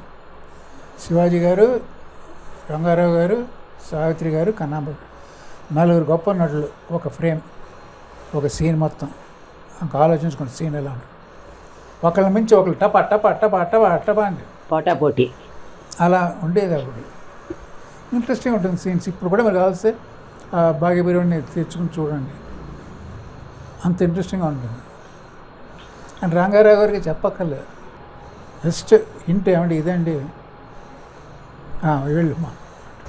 తర్వాత సూర్యకాంతం గారు కూడా అన్ని సినిమాల్లో వేశారు ఆల్మోస్ట్. కానీ ఆవిడతో ఎట్లా ఉండేది మీకు? ఆవిడ కూడా ఫ్యామిలీ ఫ్రెండ్. ఆవిడ కూడా ఫ్రెండ్. ఆవిడ మాట్లాడితే పులిహార ఇంటికి తెచ్చేది. ఆవిడ షీ వాజ్ వెరీ నైస్. చాలా మంచి ఫ్రెండ్. వీళ్ళందరూ ఒక ఫ్యామిలీ లాగా ఉండేవారండి ఆ డేస్. అదే అప్పటి డేస్ ఇప్పుడు ఇంకా రావది. ఇప్పుడు మీరు చెప్పినట్టుగా నాగేశ్వరరావు గారు ఫస్ట్ నాన్నగారితో కలిసి చేశారని చెప్పారు. మరి నాన్నగారు పోయిన తర్వాత అప్పుడు మీరు నాగేశ్వరరావు గారితో కలిసి చేద్దామని మీరేం ప్రయత్నం చేయలేదా? చేయలేదు. మీరు వెళ్ళలేదు ఇంకా? భయం వేసి ఫస్ట్ నుంచి చూస్తూ ఉన్నారు కదా. అయినా సరే ఎందుకంటే పెద్దవారు ఐ డెంట్ వాంట్ టు, నాకే భయం వేసి వెళ్ళడానికి. వెళ్ళినట్టు చేసేవారేమో, అంటే ఒకవేళ కాదంటే ఇన్సల్ట్గా అనిపిస్తుంది. మీ నాన్నగారితో మీకున్న మంచి ఎక్స్పీరియన్సెస్ కొన్ని చెప్పండి.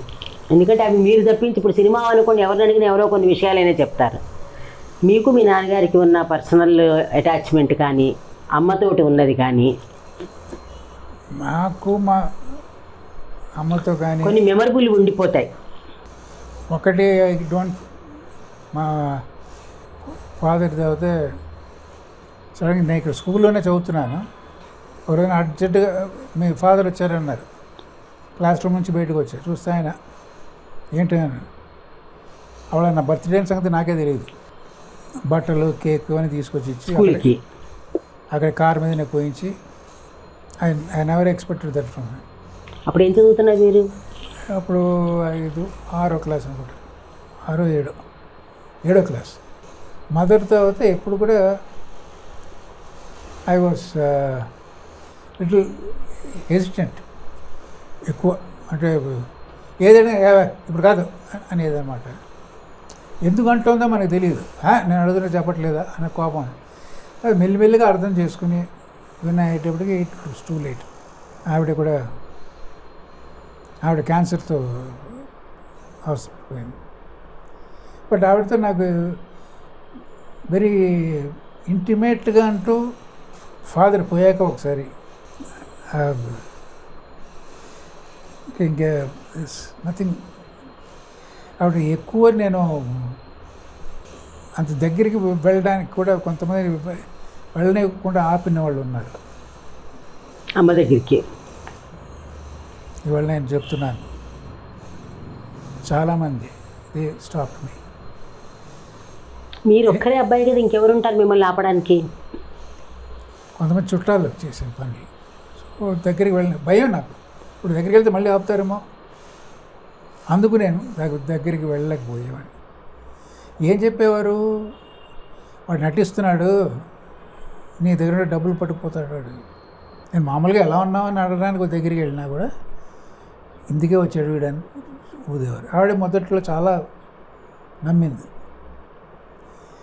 ఆవిడ అర్థం చేసుకుని టైం పారి కోర్టు సెడ్జం ఉండనట్లాగా అయిపోయింది.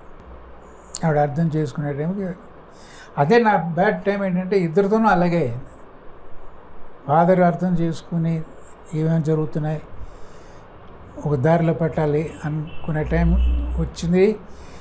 డిసిషన్ తీసుకున్నాడు, వెళ్ళిపోయాడు. ఈవిడ అన్నీ అర్థం చేసుకుంది, ఖచ్చితంగా డిసిషన్ తీసుకోబోతోంది, వాళ్ళందరినీ తరిమే వాళ్ళని. ఈవిడ వెళ్ళిపోయింది. వెళ్ళడానికి ముందే కొంతమందిని అవాయిడ్ చేసింది తెలిసిపోయింది ఆవిడకి, కాబట్టి కొంతమంది అవాయిడ్ చేసింది. నేను దగ్గరికి వెళ్ళే లోపు ఆవిడ నాకు దూరం అయిపోయింది. అది అప్పుడప్పుడు ఐ జస్ట్ ఫీల్ బ్యాడ్. ఇలా చాలా చేశారులేండి. చుట్టూ ఉన్న వాళ్ళందరూ బంధువులు కాదు, రాబంధువులు. That's true. నా లైఫ్లోనే జరిగింది. ఇంత ఓపెన్గా నేను చెప్తున్నానంటే జరిగింది. మీకు చెప్పుకోకపోతే లోపల కుమిలి కృషించిపోతాను నేను. అదే అండి మీ బాధ. ఎప్పుడైనా అంటే మీరు ఇంతమంది పెద్ద సర్కిల్, అంటే మీ నాన్నగారు వాళ్ళు పెద్ద ఫ్యామిలీ మీరు చెప్పిన ప్రకారం, మీరైతే ఓన్లీ సన్, కానీ నాన్నగారు వాళ్ళు 8 మందో 7 మందో చెప్పారు. అందరూ తలో రకం స్వభావం వాళ్ళు ఉంటారు మనుషులు. ఎప్పుడైనా అలా తన లైఫ్లో చూసిన క్యారెక్టర్స్ని సినిమాల్లో పెట్టారా? ఫాదర్ ఎప్పుడు పెట్టలేదు. ఎవరిని పెట్టలా? అంటే జనరల్గా ఎవరు పర్సనల్ ఎక్స్పీరియన్సెస్ ఎక్కువగా ఇంట్రెస్టింగ్గా ఉంటాయని పెడతారు కదా. వాళ్ళందరూ కూడా ఎక్కువ ఉండేవారు కాదండి. ఈయన డబ్బు కోసం రావడం, ఈయన డబ్బు ఇచ్చినట్టే వెళ్ళిపోవడం. ఈయన పోయాక శాశ్వతంగా వెళ్ళిపోయారు. మదర్ పోయాక వాళ్ళందరూ కూడా వెళ్ళిపోయారు. సో దీనికి వీళ్ళ అందరూ రావడానికి లింక్ డబ్బు. అదే లేనప్పుడు మేము అక్కడ ఎందుకు? That's it. Life is like that. అంతేలేండి. రాసి పంపిస్తాడు కాబట్టి ఆ రాసిన ప్రకారం నడుస్తూ ఉంటుంది. మీకు మీ నాన్నగారి సినిమాల్లో బాగా ఈ సీన్ నచ్చింది అని ఒక ఎగ్జాంపుల్ ఏదైనా చెప్పండి. ఒక సినిమాలో ఒక సీన్ కానీ. మూగ మనసులో పాడుతో తీగ చల్లగా పాట. సావిత్రి గారు మంచం మీద పడుకుని ఉంటారు. మంచం కింద నుంచి కింద ఈయన ఉంటారు. వెనకాల తెరసాప పడవ. ఆ షార్ట్ దాని అర్థం తెలుసా మీకు? తెలియదండి. ఉన్నత స్థాయిలో ఆవిడ ఉంది, నీ కింద నేనున్నాను. మన ఇద్దరు మనసులో అక్కడ తెరచాప రపరపులాడుతుంది, కానీ మనం కలవలేము. గోదారమ్మ కొట్టుకుపోతాం. దాన్ని అంత విజువలైజ్ చేశారన్నమాట. అది నేను నిజంగా అంత క్యాచ్ చేయలేకపోయాను. అది షార్ట్ గుర్తుంది కానీ అంతరార్థం తెలియలేదు నాకు. దాని అర్థం అదే. అలా చాలా ఉన్నాయని. అది ఆ షూటింగ్ అంతా రాజమండ్రి వైపు ఓపెన్ చేశారు కదా, అవుట్డోర్ షూటింగ్ ఎక్కువ చేశారు. మీరు అప్పుడు చూసారా షూటింగ్? నేను స్కూల్లో ఉన్నా. మీరు అంటే ఇక్కడ చదువుకుంటున్నారు అప్పుడు? ఏ సినిమాకి? చెన్నై స్కూల్లో చదువుతున్నాను. అక్కడే చదువుతున్నారా మీరు? అప్పటికి ఇంకా ఇక్కడ రాలే. ఆ సినిమా అయ్యాకనే ఇక్కడికి వచ్చాను. ఆ సినిమాలో పద్మనాభం నాగేశ్వరరావు లవ్ లెటర్ ఇస్తాడు, చెంప మీద కొడతాడు, అవన్నీ మా స్కూల్లోనే చేశారు. అవునా? మీ స్కూల్లోనే చేశారా? ఆ షూటింగ్ టైంలో నన్ను తీసుకెళ్ళారు. కేసరి స్కూల్ అంటే ఇంకెక్కడనే చదివారు? ఇక్కడ పబ్లిక్ స్కూల్ అండి. మీరు అక్కడ నేను చెప్పేది హైదరాబాద్ పబ్లిక్ స్కూల్లో ఆ సీన్లు తీశారు. హైదరాబాద్ పబ్లిక్ స్కూల్ ఆ సీన్లు చేస్తున్నప్పుడు నన్ను తీసుకెళ్ళారు. నేను ఇంకా నన్ను షూటింగ్ చూపించడానికి తీసుకెళ్తున్నారు అనుకున్నా. చూస్తే స్కూల్ చూపించారు. బాగుందారా స్కూల్ అన్నారు.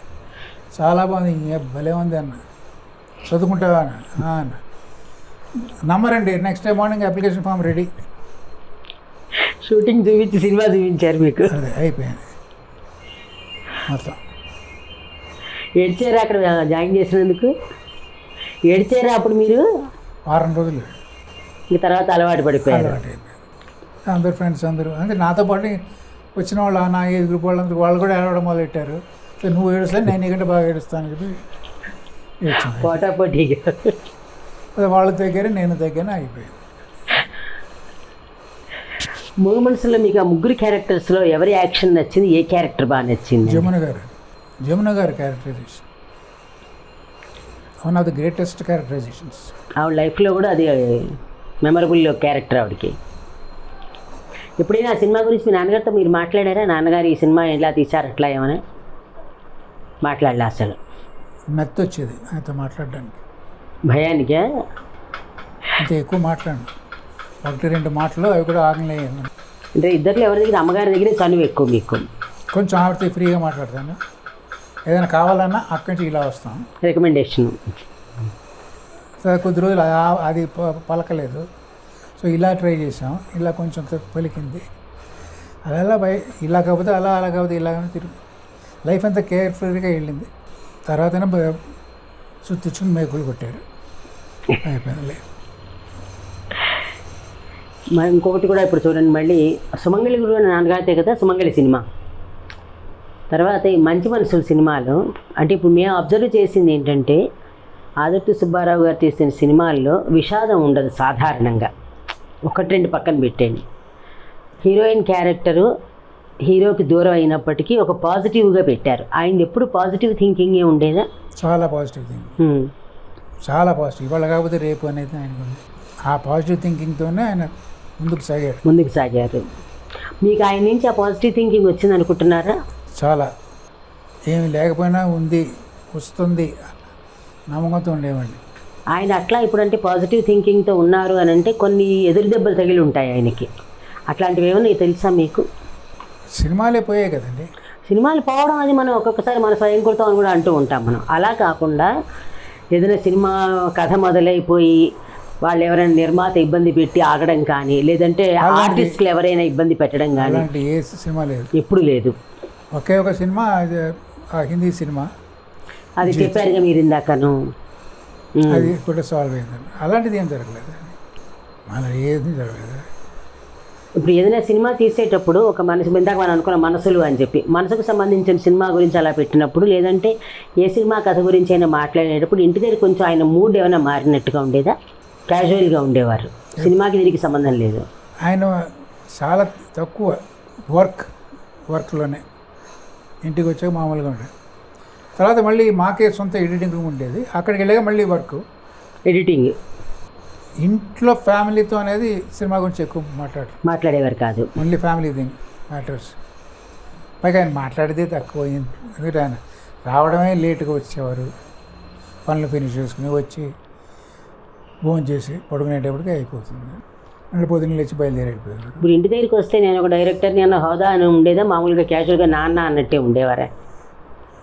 మాతో ఎప్పుడు ఒక తండ్రిలా సెలబ్రిటీ హోదా ఎప్పుడు చూపించలేదు ఇంట్లో, ఎప్పుడు అది లేదండి. ఆ సెలబ్రిటీ హోదా అనేది లేదు. నేను చాలా అబ్జర్వ్ చేశాను అది. ఫర్ ఎగ్జాంపుల్, బహుశా అదే నాకు వచ్చినట్టుంది. అన్నవరం వెళ్ళాను, ఈ విశ్వనాథ్ ఒక సినిమా, ఒక ఫ్లాప్ సినిమాకి వెళ్ళానులేండి, నరేష్ యాక్ట్ చేశాడు. ఆ ఒక షెడ్యూల్లో పనిచేశాను. దాని తర్వాత చీని చూడకూడదు అనుకున్నాను. ఏ సినిమా అంటారు నరేష్ గారితో? అంటే నరేష్ వీడు అల్లరి నరేష్తో శుభప్రదం అది. అక్కడ 1 month అన్నమూరిలో ఉన్నా. అప్పుడే నేను వెళ్ళిపోదాం అనుకున్నా, బాగుంటుందని చెప్పి ఆగాను. ఎనివే అలా ఉండగా ఫైనల్ డే తిరిగి వస్తుంటే కొత్తగా టవల్స్ అమ్ముతున్నాడు కొట్లో, మామూలు బడ్డీ కొట్టు. నేను దిగిన లాడ్జ్కి పక్కనే ఉంటుంది. సరే ఊరు వెళ్ళే ముందు కొనుక్కెళ్దామని కొనుక్కోవడానికి వెళ్ళాను. 4 ఇవ్వయాను ఇచ్చారు, ప్యాక్ చేస్తున్నాడు. సార్ మీరు ఆసువారు కొడుక అన్న. అవునండి. అదేంటి మరి ఇలా ఉంటారేంటండి అన్నాడు. మరి ఎలా ఉండాలి అన్న. అదేంటి ఇలా ఉన్నారు మీరు అన్నాడు. నాకు అర్థం కాలేదు, ఎప్పటికీ అర్థం కాదు. అంటే ఏం చేయలే, కొమ్ములు పెట్టి తిరగాలమన్నా అన్న. నవ్వేసాడు. సో వస్తాను కదా ప్యాక్ చేసి వచ్చేసాడు. దట్స్ హౌ ఆయన ఉండేవారు. మామూలుగా మనతో మటు ఫ్యామిలీ పిక్నిక్లు కూడా వెళ్ళాం. షిరిడి వెళ్ళాం, ఒక పెద్ద ట్రిప్ వేసాం నార్త్ ఇండియా. సో అవన్నీ. మీ ముగ్గురైనా ఇంకెవరైనా వచ్చారా? నేను, అమ్మ, తర్వాత ఇంకా ఈ ఉన్నారుగా బంధువులు, వాళ్ళని వేసుకుని టీం అంతా వెళ్ళారు. కారులోనే ఒక స్టవ్, బియ్యం, పప్పు, కూరలు, ఆకలేసినప్పుడు బండి ఆపేయడం, చెట్టు కింద వంట వేసుకోవడం, తినేయడం, బయలుదేరడం. అలా ప్రోగ్రాం పెట్టాడు ఆయన. మీ అమ్మగారు వంట చేసేవారా? అందరూ లేడీస్ అందరూ అదే పని. నాన్నగారికి ఇష్టమైన ఫుడ్ ఏంటండి? బాగా నాన్ వెజిటేరియన్. ఏదంటారు? Non vegetarian. అమ్మ వండేవారు ఎవరి? ఆయన వండుకుంటాడు. ఆయన చికెన్ బాగా వండుతాడు. ఎప్పుడు అమ్మగారు అబ్జెక్షన్ చెప్పలేదా? వేరే ఈయనకంటూ వేరే వంటిల్లు ఉండేది. ఆ వంటిల్లు ఆయనే చూసుకునేవాడు అనమాట. ఎప్పుడైనా మూడు వచ్చినప్పుడు వండుకునేవాడు ఆయన. అదే లొకేషన్స్లో అప్పుడప్పుడు నాగేశ్వర గారు అడుగుతుంటారు, మరో ప్రపంచం టైంలోనే ఇవాళ షూటింగ్ 15 చేసేద్దాం, సుబ్బారావు గారు కోడి వండేయండి మీరు అంటే నీళ్ళు కోళ్ళు తెప్పించేసి ఉండేవారు. నైట్కి నైట్ అక్కడే కూర్చుని అందరూ. అది last day of the shooting అనమాట. సో అదొక ఇలాంటి ఎంటర్టైన్మెంట్స్ కూడా ఉంటాయి. అంత స్ట్రెస్గా లేకుండా మైండ్ క్లియర్ అవ్వాలి, అది కరెక్టేనండి. మీరు ఫైనల్గా ఇప్పుడు ఒక మాట, మీ నాన్నగారు అంటే మీరు ఏమని డిరైవ్ చేస్తారు అంటే మీ మాటల్లో? నా మాటలో ఈజ్ రోల్ మోడల్ అండి. Is an encyclopaedia. ప్రొఫెషనల్గా చూస్తే ఈజ్ అన్ ఎన్సైక్లోపీడియా. సినిమా ఎలా తీయాలో ఆయన తీసిన సినిమాలు చూసి నేర్చుకోవచ్చు. అవును, అదొక లెసన్స్. కొత్తగా రాబోయే డైరెక్టర్స్కి ఒక లెసన్స్ అవి. మనిషి ఎలా ఉండాలో కూడా ఆయన చూసి నేర్చుకోవచ్చు. మనిషి ఎలా మోసపోకూడదో కూడా ఆయన చూసి నేర్చుకోవచ్చు. Is everything to me. Cinema అంటే ఏమంటారు? సినిమా పరిశ్రమ is creative. It's creative world, fantasy world. Cinema పరిశ్రమ ఎలాంటిదంటే ఈ ఒక పరిశ్రమలోనే మీ ఊహలన్నీ తెర మీద ఎక్కించవచ్చు, అవును, జనానికి చూపించవచ్చు. ఓ కళాకారుడు ఒక పెయింటింగ్ మైండ్లో ఉన్నది ఎలా క్యాన్వాస్ మీద వేస్తాడో, సినిమా ఈజ్ లేదా. Cinema screen is the biggest canvas. అవునండి. And your actors, your characters are the colours and you are the artist.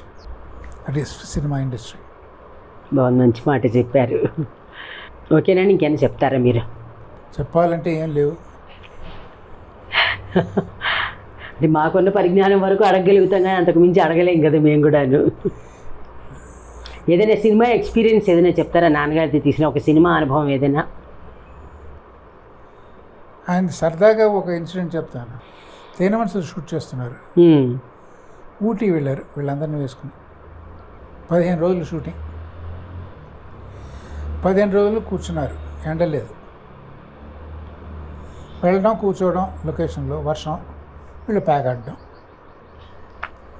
మళ్ళీ 2వ రోజు ఇలాగే 15 రోజులు. 15వ రోజున ఎండ వచ్చింది, చాలా బాగా ఎండ వచ్చింది.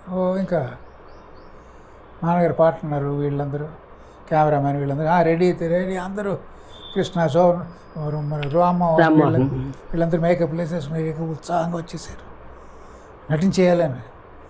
నేను చాలా పైకి చూసాడు, ఆకాశం నీలంగా ఉంది, ఒక్క మబ్బు లేదు. ఇదే తిరుపతి గుండులాగా, ఏమవుతుంది ప్యాకప్ అని 15 రోజులు చేశాడు. ప్యాకప్ అయిపోయింది, 15 రోజులు చేయలేదు. బాగున్నా కూడా చేయలేదు. ఇంకా ఏం బాగుంది, మేఘాలు లేదు, మేఘాలు లేదు ఏమిటి, అది ప్లెయిన్గా నచ్చలేదు అనమాట. పెయింటింగ్ ఎలా ఉండాలి చూడండి. ఏ బొమ్మ గీసేటప్పుడు ఆకాశం గీస్తాడు, వాడు మేఘాలు పెడతాడా పెట్టడా, ఎందుకు పెడతాడా, అందం ఉండాలని కదా. అదే పద్ధతి. చూశాడు, ఏ తిరుపతి కొండలాగా ఉంది, గుండులాగా ఉంది అన్నారు. సరే ప్యాకప్. మళ్ళీ ఈయన షూటింగ్ల మీద సినిమాలన్నీ అయ్యి ఒక నెల తర్వాత మళ్ళీ ఊటీ వచ్చాయి. ఒక్కరోజు కూడా గ్యాప్ లేకుండా 15 రోజులు షూటింగ్ జరిగింది. అప్పుడు ఆయనకు కావాల్సినట్టుంది వాతావరణం. అలాగా దట్ ఈస్ డెడికేషన్ అండి. ఇప్పుడు ఈయనే కాదండి, డేవిడ్ లీన్ రాయన్స్ డాటర్ అనే సినిమా తీశాడు. రాయన్స్ డాటర్ మీరు ఎప్పుడైనా చూడండి, ఒక పర్టికులర్ సీన్లో యామినేషన్ వస్తుంది విలేజ్కి, తుపాకులకి. అది ఒక షిప్లో వస్తుంది. అదే రోజు తుఫాన్ వస్తుంది, తుఫాన్లో కొట్టుకుపోతూ ఉంటుంది, పడిపోతుంది. అది రెస్క్యూ చేయాలి, అది సీన్. న్యాచురల్ తుఫాన్ కోసం 2 నెలలు అక్కడ ఆగారు. 2వ నెల ఫినిషింగ్ స్టార్టింగ్ టైంకి తుఫాన్ ఇవాళ తుఫాన్ వస్తుందని చెప్పారు.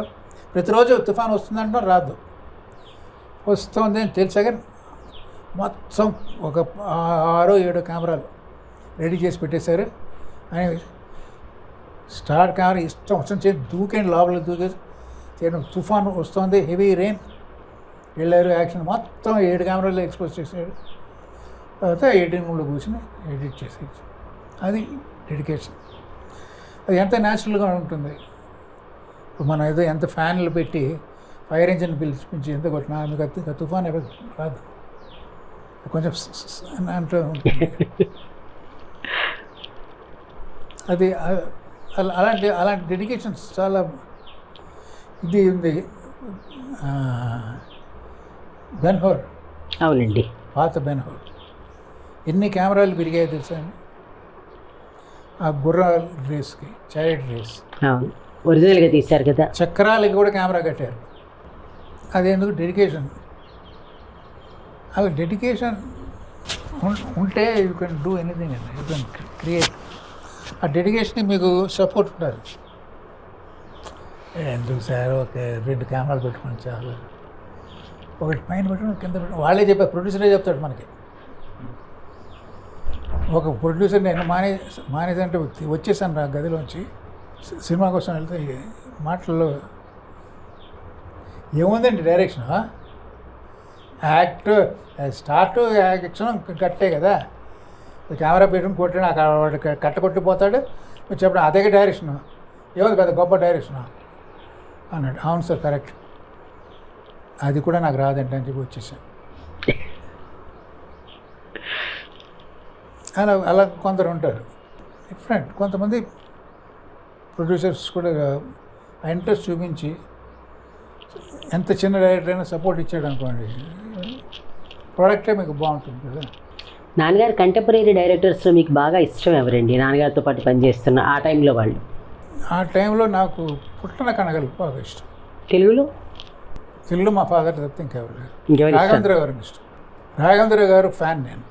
అంటే నాన్నగారి తర్వాత చాలా తర్వాత వచ్చిన నేను యాజ్ ఎ డైరెక్టర్ ఫాదర్ తర్వాత నేను రాఘవేంద్ర గారిని. రాఘవేంద్ర గారు అంటే నాకు చాలా గౌరవం. టు బి వెరీ ఫ్రాంక్, నేను ఒక ఏకలవుడిని అనుకోండి. ఏమన్నారు? ఏకలవుడిని. ఏకలవ్యుడైనారా? Okay okay. ఆయన వే ఆఫ్ పిక్చరైజేషన్స్ చాలా ఇష్టం నాకు, చాలా గ్రాండ్గా ఉంటుంది. Hats off to him. ఈయన ఆయన మెయిన్గా, మిగతా వాళ్ళందరూ ఏం చెప్పకూడదు నేను. అందుకే మీకు నచ్చిన వాళ్ళని చెప్పమని, అందుకే నచ్చిన వాళ్ళని చెప్పమని లేదు. అది ఫాదర్ టైమర్ కన్నా ఇంకా కొంచెం ముందుకు వెళ్తే కేవీ రెడ్డి గారు. కేవీ రెడ్డి గారిని మనం దండం పెట్టుకోవాలి. కేవీ రెడ్డి గారికి పాదాలు నమస్కారం. అంత గొప్ప దర్శకుడే. మాయాబజార్ ఆయన క్రియేషన్ చూడండి, అసలు ఆ దరిదాపుల్లోకి ఎవరు వెళ్ళలేరు ఇంకా. ఇప్పటికి కూడా అంత బ్యూటిఫుల్ ఎఫెక్ట్స్. ఇప్పటికీ ఫాస్ట్ ఉంటుంది సినిమాలో. ఫాస్ట్ స్క్రీన్ ప్లే అవన్నీ అందులో కలర్లో మొన్న మిక్స్ చేసి వచ్చాక అవును, ఎంత బాగుంది పిక్చర్. ఇప్పుడు ఎవరిదైనా ఇష్టపడుతున్నారు ఇప్పుడున్న డైరెక్టర్స్ ఎట్ ప్రజెంట్? నాకు డైరెక్టర్స్లో అంటే మెగ్నానిమస్గా తీసే డైరెక్టర్స్లో రాజమౌళి, కష్టాలన్నీ మర్చిపోయి చూడడానికి మా త్రివిక్రమ్ సినిమా చూస్తే కష్టాలు మర్చిపోవచ్చు. చాలా గొప్ప సినిమా చూడాలంటే రాజమౌళి. తర్వాత ఇంకా వాళ్ళిద్దరూ మీకు ఇప్పుడున్న ఆర్టిస్టులో వచ్చారంటే మాత్రం అందరూ ఒక క్లాస్ అండి. For example Mahesh Babu class different, totally different class. అది జూనియర్ ఎన్టీఆర్ది ఆయనది ఒక డిఫరెంట్ క్లాస్. రామ్ చరణ్ ఒక క్లాస్. వీళ్ళందరి మించి ఒక ఆయన ఉన్నాడు మెగాస్టార్. ఆయన ఇప్పుడు ఎవరు కదా, ఆయన తరం అయిపోయింది. ఆయన ఇప్పుడు వారు కాదు, ఆయన తరం వేరు. బట్ ఆయన వీళ్ళందరికంటే నెంబర్ 1 అక్కడ వస్తుంది. తర్వాత వీళ్ళందరూ అనమాట. నాని ఒకటి మంచి ఆర్టిస్ట్, న్యాచురల్ యాక్టర్ అంటారు కాబట్టి న్యాచురల్గానే చేస్తాడు. కొన్ని ఏం చేస్తున్నారంటే వీళ్ళకి స్టీరియో టైప్ సబ్జెక్ట్స్ ఇస్తున్నారు.